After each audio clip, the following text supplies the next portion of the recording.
আসসালামু আলাইকুম। আপনারা যদি বাইরের দেশে পড়াশোনা করতে চান, তাহলে আপনাদের সর্বপ্রথম যেই কাজটা দ্যাট উড বি ওইসব মানুষকে আপনার ইগনোর করা।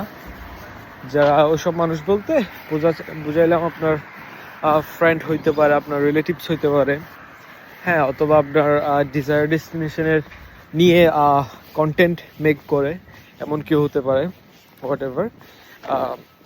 জাস্ট ওইসব মানুষকে অ্যাভয়েড করবেন যারা আপনাকে ডিমোটিভেট করতে চাইবে, লাইক কীভাবে ম্যানেজ করবি জব, কীভাবে পার্ট টাইম জব সাথে তোর স্টাডি কেমনে ম্যানেজ করবি, অ্যাজ এ স্টুডেন্ট রান্না বান্না করে খেতে হবে অফকোর্স, কেমনে কী ম্যানেজ করা, অথবা এমন অনেক কন্টেন্ট ক্রিয়েটর বা ইউটিউবার যাই হোক বলতে পারি যে এখানে অনেক জব ক্রাইসিস, জব পেতে খুবই কষ্ট।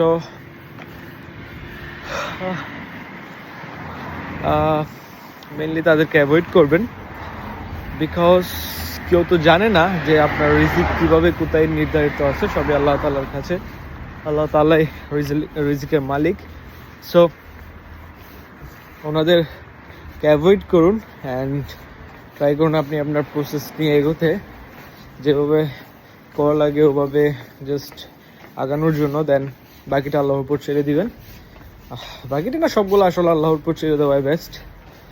আল্লাহ ভরসা। So keep faith on Allah subhanahu wa ta'ala, you will get it.